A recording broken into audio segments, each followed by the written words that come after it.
Thank you, everyone.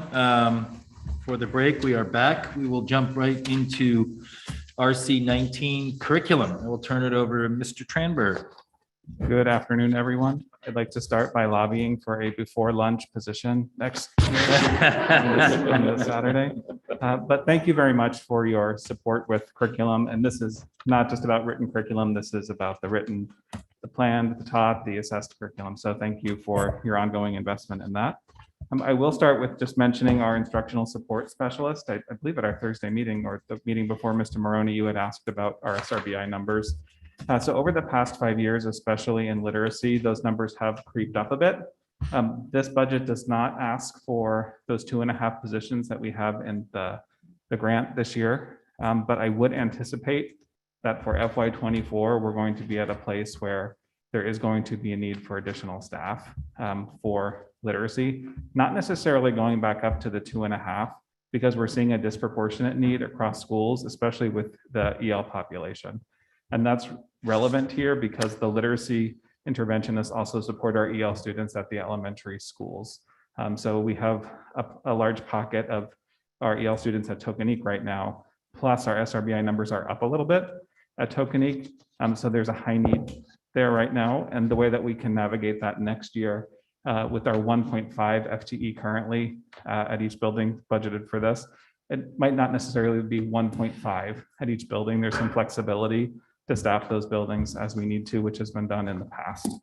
And there has not been an increase in math. So that's the status of literacy. With our restructure from last year, the next two lines represent our Director of Elementary Education and our Curriculum Coordinator. The account 21405, that represents the stipend for our EL coordinator. We are FY20, I believe, was the first request for an initial 1.0 FTE to support EL, which is synonymous for us with our literacy interventionists. That year we had 65 students. Last year that request was not made when we have 58, and the request is not here this year and we have 54. So we are seeing a bit of a decline, but similar to students with learning needs, the number doesn't necessarily correlate with the number of hours a student might need in support. So that's just something to keep in mind. As far as curriculum development, that is related to our curriculum writing. That line is flat, but I did want to just mention here the request for EduPlanet 21, which we talked about, I believe, at a curriculum subcommittee meeting as well. And that is in RC 15. That's about $5,700 for that platform to support our curriculum and making some updates there. For consultant services, there is an increase from 23.4 to 93. That represents two different items. One is a continuation of using some DEI consultancy expertise, which I would anticipate would be 45,000 for next year, and then decreasing for FY24. And the other component of that is 48,000 for math consultancy. So we are still early in our Math in Focus implementation. The reason that there was not an ask for Math in Focus this year is we were actually still working on what we had paid Math in Focus during the COVID shutdown. So we did have all that math consultancy this year, but it just happened to be getting our services we had already paid for. Dues and memberships is up slightly, just reflecting that cost, the increase in those memberships for administration. Local travel is down a bit. Our EL instruction is also flat. Textbooks, the two pieces of note that reflect that increase are our renewal of our Western Civ subscription. So that is a $30,000 increase, but that is for 6 years. And the other notable increase there is our TC units of study. That is for our K2 reading units. That is necessary because there are some state requirements coming regarding alignment to research that was released about a year ago on the science of reading, and these units are more aligned to that. A slight increase in professional development based on the requests of all of the departments. And I will mention thank you to our curriculum leadership across the district, elementary and secondary. They're tuned in if you have any content specific questions for them as we move through. But this largely represents their requests for their department as well as some district needs. And The resource materials 23004, that is up largely because of headphones. And I know that sounds strange, but since we've gone one-to-one with devices, we also need to be one-to-one with headphones. And the way that we mitigated that over the past couple of years was using those headphones that you might have bought in a pinch or experienced in a hotel when you go and work out and they have the free ones. As you might guess, they don't work so well and they didn't last. So they almost felt like they were disposable. So we were spending almost as much and we kept buying them. This would be a replacement cycle. So at the elementary level, over 6 years, we would just keep replacing them. So we would have one-to-one headphones to use with those devices. Other than that, the only other thing of note would be the standardized testing line. That is up quite a bit, and that just reflects a move of software from RC 15 to RC 19. That's related to testing. The reason for that move is largely the point of contact. So all of the contact and communication comes from my office, but with it going to RC 15, Jeff's office was the point of contact. So it just added an extra layer and sometimes confusion over problem solving. I'm glad to discuss any points. Thank you, Mr. Tranberg. I will open it up to board questions. Mrs. McCammon.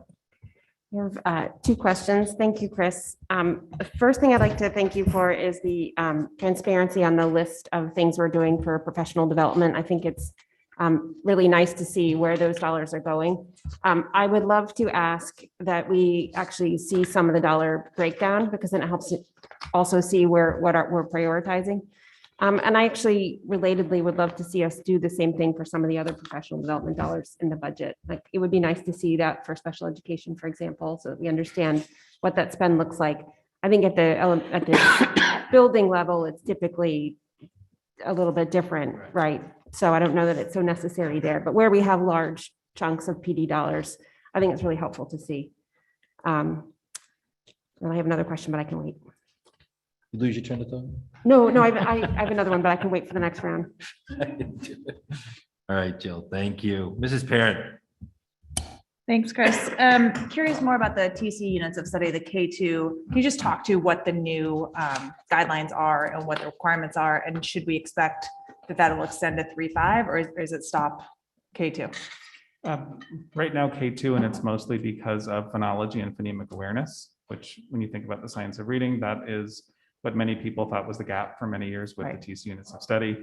So we have been, with our introduction of foundations, integrity, we've certainly been addressing that, but these units more comprehensively do that and will just help everything line up more clearly. And I plan for our, I haven't talked to you about it yet, but I'm hoping for our January curriculum committee meeting that might be the focus of. That was of that going to be meeting. my next. I would just love to understand this more. And I'm really glad to see that the phonemic awareness is being discussed and enhanced, because I do think that was missing significantly. And for this Tuesday coming up, the curriculum update is focused on in the different departments, what are our areas of focus right now, which ties not only to the rest of this year, but what we would be working on in FY23. But I called it FY22 because the summer still is FY22. So with these new TC units, will foundations and everything else that we're doing to supplement what has been, are those still necessary? Yes, they'll still be necessary. Everything will just be more tightly aligned. Great. And there will be training for teachers, and as we work with the staff developers who traditionally did not work with those aspects as much, there would be more opportunities to do that with staff development in real time and through modeling as well. Thank you. Thank you. Mrs. Ackman. Western Civ. So it's a major purchase, and I know for years the board has kind of asked for a look at that program or where the curriculum is placed, because it's such a comprehensive subject that covers so much. And we haven't heard any changes to the program. So my only concern is, are there changes to the program? Because if we're going to invest $30,000 for the next 6 years, or, you know, that's going to be our curriculum for our textbook for the next 6 years. Are we making changes after the fact? I would say that changes, if changes occur to the course, I think the textbook still aligns and would still be the primary resource. So I think there's room for the changes to happen without changing that resource. Okay. And at some point, maybe an update on if that program's going to change because it's been 6 years. It's a new 6 years. Thanks. Thanks, Mrs. Ackman. Mr. Maroney. With that 6 year, we can't allocate that over the 6 years of 5,000 per year? Or is it a one-time purchase and then, so we won't see that for the next 6 years? Or That's correct. So it's a one-time purchase. You wouldn't see it for 6 years. I can ask Mr. Keeler to work with the vendor to also price out what would it look like for 1 year or 2 years or 3 years. They usually make it worth your while to do the 6 is the way it's designed, as you know, but I can certainly get that for you if you'd like. Okay. Mrs. McCammon. Chris, you talked about this, but I'd like to review it a little bit, our capacity in ELL.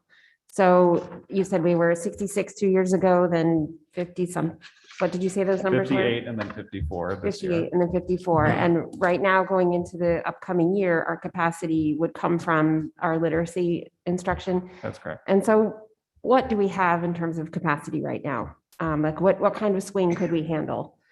Ballpark. So right now, the numbers, we have the staff that align with the numbers of students that we have to service. And because we have those 2 interventionists this year, we're able to make it work. But when you look at Togonique's just a good example, because I think the number might be 19. That's a very high number. That's a big pocket of EL learners that with the staffing for next year, we might want to think about maintaining 2.0 there within the staff that we have in order to continue that support. So that would be the way to make it work. But there's other schools. I think one of our elementaries has 0, if I'm not mistaken. Okay. So we want to make sure we're putting the resources where they're needed most. And then from a district perspective, though, so that would be sort of moving between buildings, but from a district perspective, if we got an influx of, again, we were talking about the fact that kindergarten is notoriously hard to predict. We've had a lot of in-migration, or a lot of house purchases, I should say, for sure. If there were a bolus of English language learners, how much do you think we could handle with the current budget? With the current budget, I think we'd be pressed pretty quickly if there was an influx of a population that needed EL support. Okay. I'd also mention Katie Risk, who is now our curriculum coordinator, was a former interventionist. She was also a certified EL teacher. Okay. So the person who was very highly qualified to work directly with those students is now someone who we have who can provide the training and the PD for the staff to do that. So that's something else that we have Okay. as an advantage right now. Okay. This is kind of like special ed. It's not something we can predict, but I hope that we'll keep this conversation going, and that if things change, that we would, we'd notify the board quickly. Absolutely. And Patricia Thalasinos is our coordinator who's at the high school, who is the most attentive, diligent, and thorough person in making sure I'm aware of students in and out and any changes with legislation. So I will definitely keep you apprised. Thank you. Mrs. Worm. Yes, hi, thank you. So I just have a question about the consultant services of the DEI portion. I mean, I know that we're currently still talking about doing the transfer to continue with the DEI consultant this year. So now this is an addition next year as well, having the DEI consultant. I'm just wondering, is this for the full year? Are we going to see this come up again? Is there an end date, or what we're looking at here? So for next year, the budget is based on 6 on-site days for a consultant and 6 virtual days. And I would assume that the following year, because the design of this and going with a consultant over a program, as I've stated, is to build the capacity of the staff that we have here to do the work and to continue to do the work. The way that these models work is you need less consultancy over time because you've built up the capacity of the staff to do the work. So I would imagine that going down for FY24 and possibly not be needed past FY24 if we can continue to make good progress. Mr. Sini. Just to follow up, can you give us a little more detail in the future, like you've done with the textbooks? With DI, is it just one consultant? And then you talk about math instruction. Are there a number of different consultant uses, or are we just talking about 2? It's just 2. Oh, it And is. so Okay, with Math sorry. and Focus, the consultant we work with is through Math and Focus, which is our provider of the resource. Okay. And Nicole Bridge is the person we've worked with for years. Okay. Thank you. Thank you, Mr. Sini. Any other board questions around curriculum? Let me just look on the screen here. Tara, Worm, do you have your hand up again? Okay, thank you. I can't see Mr. Brown. I see him. He looks like he's good. All good. Thank you, Mr. Brown. Mrs. Ackman. The same, can you talk a little bit about what we need on the math consultancy? So we, having really missed out on an entire year of that consultancy, I still think we're pretty young in our implementation of the program itself. And we haven't had the benefit of as much in-person coaching time for the grades that were last to implement and the modeling, especially at fifth grade. And fifth grade math with programs like Math and Focus are much more complex than the way that math instruction has happened before. So I think that would still be a focus there. Okay, and just a quick update on our ELL. I think a few years ago, when Dr. De Silva was here, we saw a whole list of languages that, and some of them interesting to know that we had kids who spoke some African languages, some that we provide services for. So just to be clear, we have 54 students that are ELL learners here in Darien. So the idea that someone who spoke Spanish isn't all that foreign or crazy to us. Thank you. Thank you, Mrs. Ackman. So to go. Mr. Seen. If this board does go forward with the transfer for DEI consultant in this fiscal year, did anything get moved out of this budget that we're talking about now forward or accelerated, or, you know, if we didn't move forward, would that 45,000 go up? But I guess is my question. Don't think I'm understanding the question. So we have a DEI consultant currently. We will be in a future meeting discussing a transfer to increase his services. If we were not to do that, would this $45,000 be higher because you're not moving some of his services into Pushing them out. the current fiscal Okay, year? no, I Like, I feel like we're accelerating some things that would have happened anyway, but maybe if you can. Ideally, yes, but I'd be able to make it work with the amount that is requested. Okay. Thank you, Mr. Seen. Mrs. Ackman. Local travel. Tell me a little more. I know it's down. I like seeing it down. I ask about this every year, but you know, how expensive is it for our itinerant staff to travel between our schools? I'll turn it to Mr. Rudel for this one because I'm sure that's based on how we've used that account. So it's about 58 cents a mile that they get reimbursed, which is the Irs mileage rate. We reduced it by 2,500 because there just hasn't been as much itinerant travel in the last few years, and we're expecting it to stay within that range. Okay, and are we seeing any increase in itinerant travel either this year or expected for next due to COVID? Like providers having to go into homes, so now we're paying for that. I would anticipate it, that additional elementary FTE. Ideally, what it's doing is we have our itinerant staff traveling to less schools, and that would be a savings more than anything else. Thank you, Mrs. Ackman. All right. Any more from the board? We'll move on to Board of Finance. Any questions with respect to curriculum RC 19? Not for me, Duke. Thanks, Rob. Thank you. Duke, can I just ask for just a little more detail on account 23005 curriculum R&D to find out what pilot programs are being considered? Okay. Thank you, Taylor. RT, MF, and B, Jack? Yeah, I have two comments, and maybe I'm just missing something here.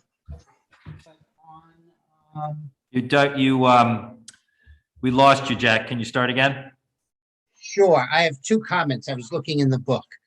On the 1912-009, currently we're saying that there's 13.5 staff, but we recognize that 2.5 staff are currently being paid by a grant.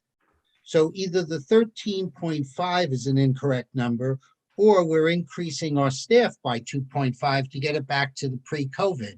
I'm not sure which of the two is there, but somehow it doesn't look like the not paying for these staff from grant is properly reflected in the budget book. I see it as that we're adding another 2.5 into the budget. On consulted services, it looks like there's a $40,000 increase, and I know that there's discussion for a transfer to cover those costs. I'm just curious why, if we have 40,000 elsewhere in the current budget to cover the costs to bring it up to 63, why that cost isn't reduced elsewhere in the budget to cover it for next year's. I mean, if we're doing a transfer out of something for this year, then those funds could very well be available for next year as well. So I'm just curious to reconcile that. Thanks, Jack. Ed, RTM Education? No questions. Thanks, Ed. CDSP?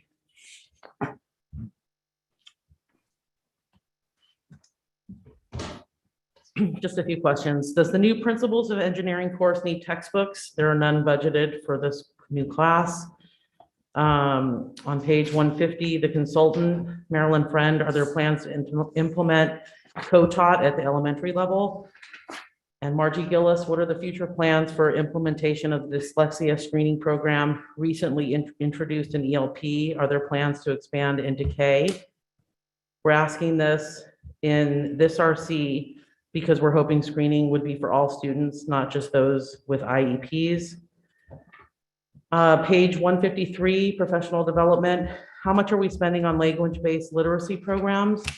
How much are we spending on literacy-based outplacement? Unilateral placement? How much would it cost to train teachers in OG? Is the foundations program successful with gen ed students? And how many students are receiving SRBI? At what tier level? For how long? What is the staff caseload? And are SRBI instructors trained in how to identify and refer kids to special education? Thank you. Go ahead, Dr. I just need a clarification. Laurie, one of the questions that you said, could you just clarify what you said about the for literacy outplacement or language outplacement? Could you do that? So how much are we spending on language-based literacy programs? How much are we spending on literacy-based outplacement, unilateral placement, like Windward or another? Okay, thank you. Thanks, Lori. CPAC? This is Sarah Brown. How long will the DEI audit take to complete once it begins? Thank you. Thank you. Michelle will open it up to public comment on RC 19 curriculum. Ms. Sartori, you are unmuted and recognized.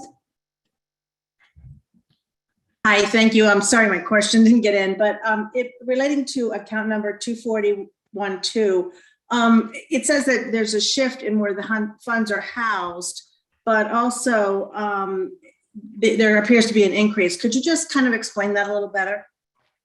What's the number again, Clara? It's the standardized testing 2412, and it looks as though there's been a transfer from RC 15 to RC 19, and also that the amount has increased. So is what I'm seeing a real increase, or is it about the transfer from RC 15 to RC 19?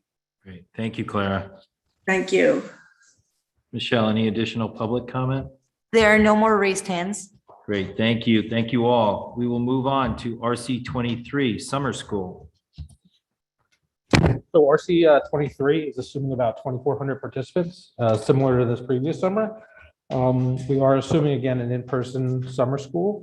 Caitlin and Mark do a great job at running the school, the summer session, and it is an overall credit to the budget of about $133,000. Thank you, Mr. Rudolph.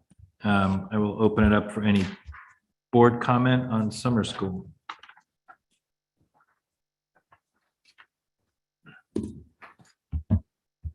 Good. Let me just double check on our screen. We look good. I will open it up for any Board of Finance comment, RC 23 summer school. Nothing to.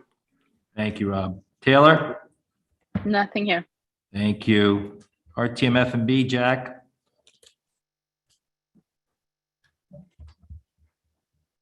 We will move on to RTM Education. Ed? Nope. Thanks, Ed. CDSP, summer school. Thank you, Lori. CPAC, anything on summer school? Nothing, thank you. Thank you. Michelle, any public on summer school? Miss Sarah Brown from CPAC has her hand raised. Great, Sarah. No, I don't have a question, sorry. Okay, thank you. There are no more raised hands at this time. Thank you, Michelle. We'll move on to RC 20, Finance. So as we talked about before, we are dealing with the GASB 84 pronouncement. The only real change in the finance budget is a $600 increase to the contractual audit service. Sorry, Rich, could you repeat that? Dr. Adley was coughing. He was doing his COVID thing. So the only real change is a $600 increase to the cost of the audit, which is contractual. Okay, thank you. We'll open up for board questions, RC 20, Finance. All right, good. Or just one quick one. Sure, Mrs. Ackman. So Rich, just to put a finer point on my earlier question where we started the day, would it be possible, given that the finance department had added staff last year, for them to pick up the extra work of the bursar at the high school, or is that not feasible? So a portion of the work is being picked up. As I mentioned earlier, we're going to take over the bank reconciliation and the processing of the actual checks. A portion of that work, which is like really posting the catalog items, interfacing with the athletic coaches, things like that, really has to be done at the high school. Really what? Really has to be done at the high school. Thank you. Thank you, Mrs. Ackman. All right, I will open up Board of Finance. Any questions on RC 20 Finance? None. Thank you. Thank you. Taylor? None, thanks. Thank you. RTM F&B, Jack? None, thank you. Thanks, Jack. Ed, RTM Education? No, thanks. Thank you. CDSB? You are good. CPAC? Nothing, thank you. Thank you. Michelle, I'll open up RC 20 to the public. Finance? There are no raised hands at this time. Thank you. We will move on to RC 16, Administration. Just a couple of line items to address. The first being 120.01.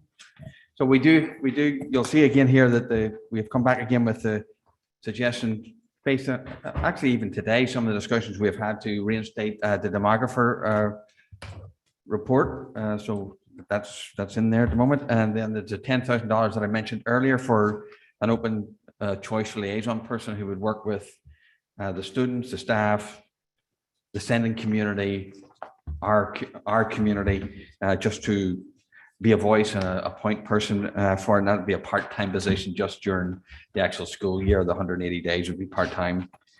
Legal services, we just looked at the last 12 months of usage and made an adjustment to 160,000, and with negotiations next year, just planned accordingly for that.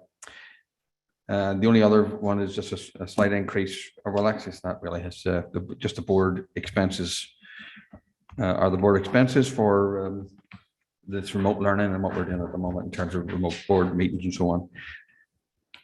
Thank you, Dr. Adley. We'll open up to board questions on RC 16 Administration. Mrs. Best.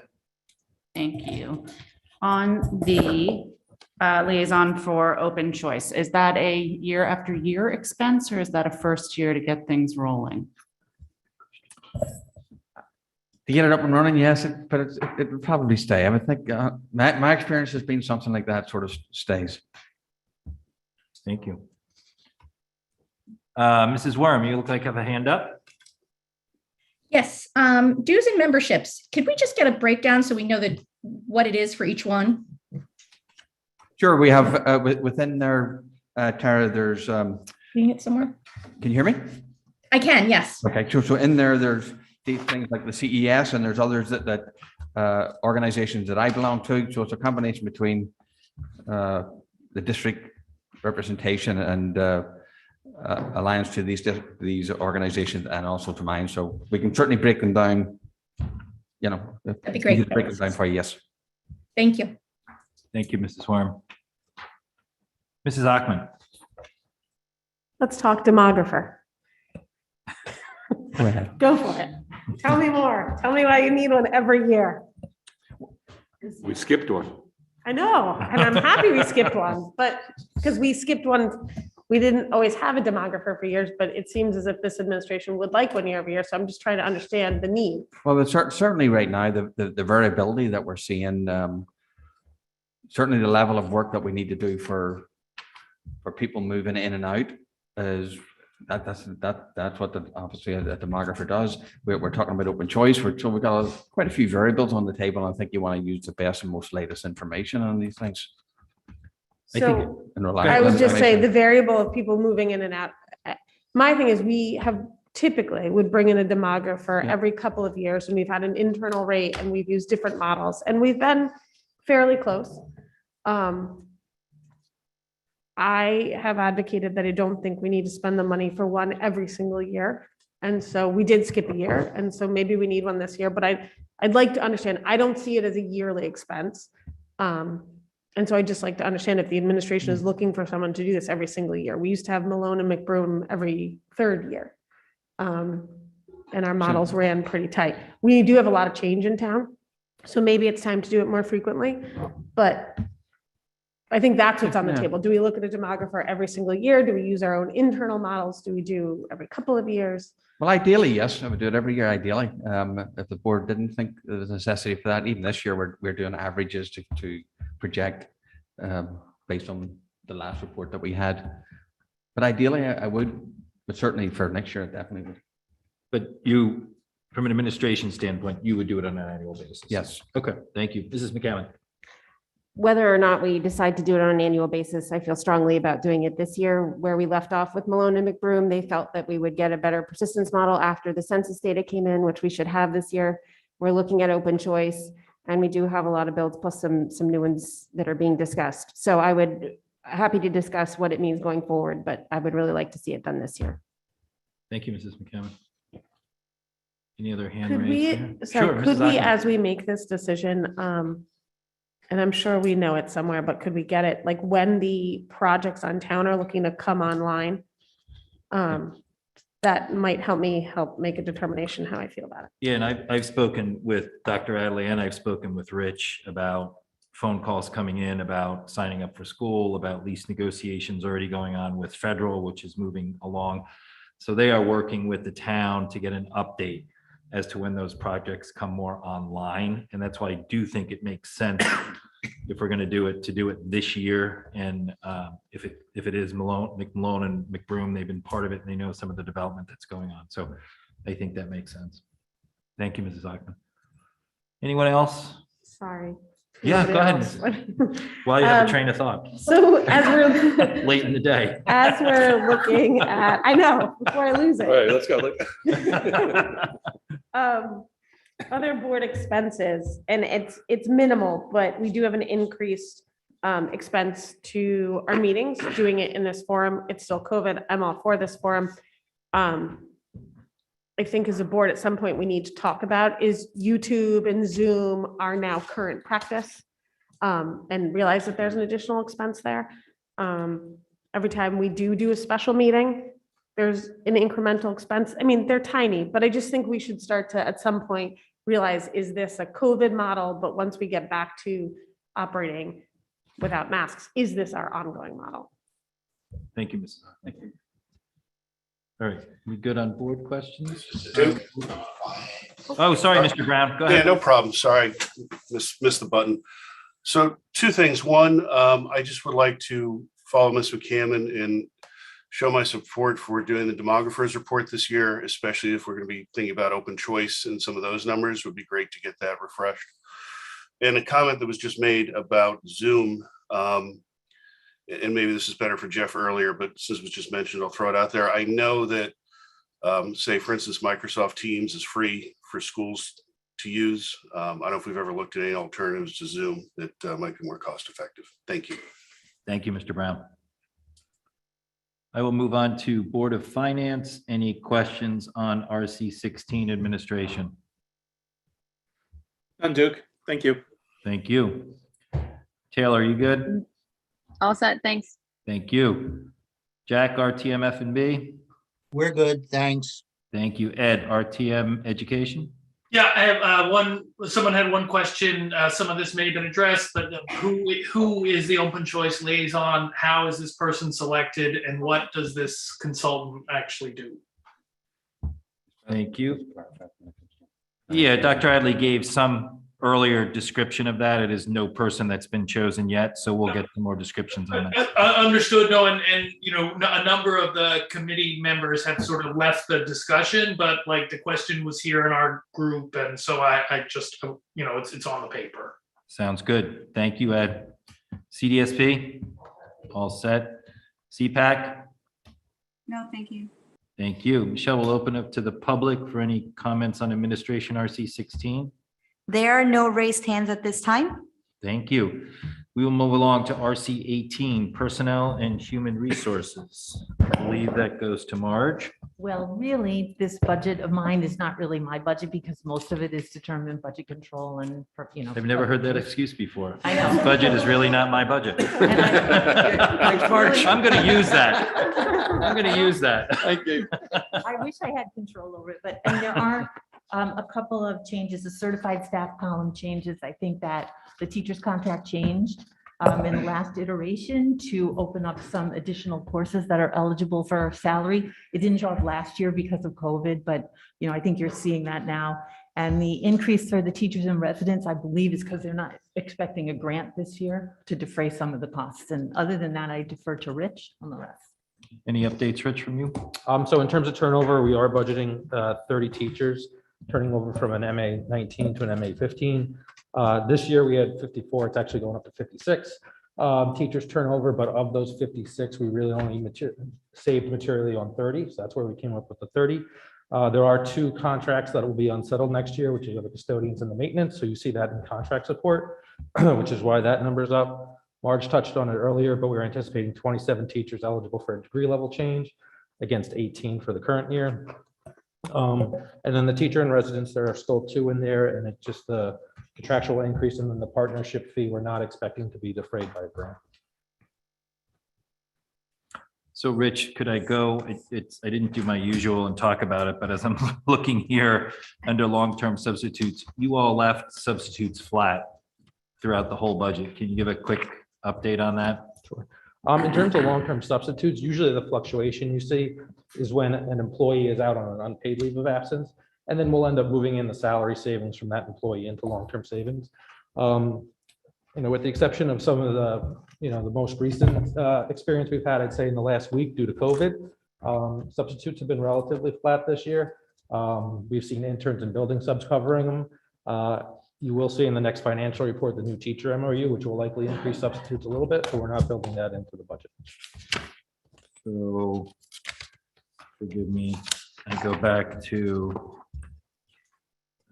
substitute teachers like 21,302 under homes. So that line item you've left flat in all the elementary schools and all. Okay. All right. Can I follow up on that? Yeah, sure, Mrs. Ackman. So we have our long-term subs at $475,000, but our experience, I mean, I guess we were over that, but close to 1920, way over that in 1819, definitely over in 2021.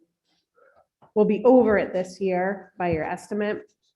So what was the thinking of having a decrease? So part of the reason why we've been over it this year and in the past, again, is we're paying long-term subs who are covering primarily teachers who are out on maternity leave, who are not getting paid, and then we're taking those savings and moving it into the long-term substitute account. It's really just an accounting adjustment.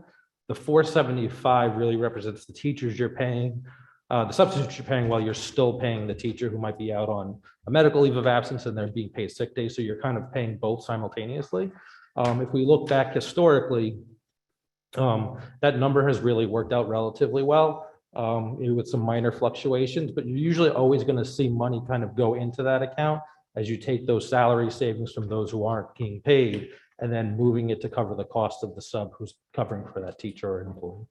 So you think 475, it will be the delta between Correct. the savings on salary and the actual expense? Correct. Thank you, Mrs. Ackman. Any other board questions on personnel, human resources? Mrs. McCammon. Just a comment. Thank you for the historical detail on budget control. I think it's very helpful to maintain that. through time, so I appreciate you adding it. I have a question about the teacher in residence. We talked about it last year, but the correct partnership fee, you think there's any opportunity to negotiate there, or are those true administrative costs on their side? Right, so we had gone back to them last year and asked, and they were holding firm on that amount, and maybe they'll get another grant this year and we'll get lucky. Thank you. Thank you, Mrs. McCammon. Mrs. Best. Thank you. I was going to say thank you for the budget control history also, but I was going to say that I might argue that in some cases we should have used more budget control in those years than we did. So while that reflects actuals, it may not reflect what some of us might have liked to have seen happen. My question is on account 11024 turnover regular. I was just curious, based on the current climate, if you changed any of the assumptions that you would usually use to put that line item together this year.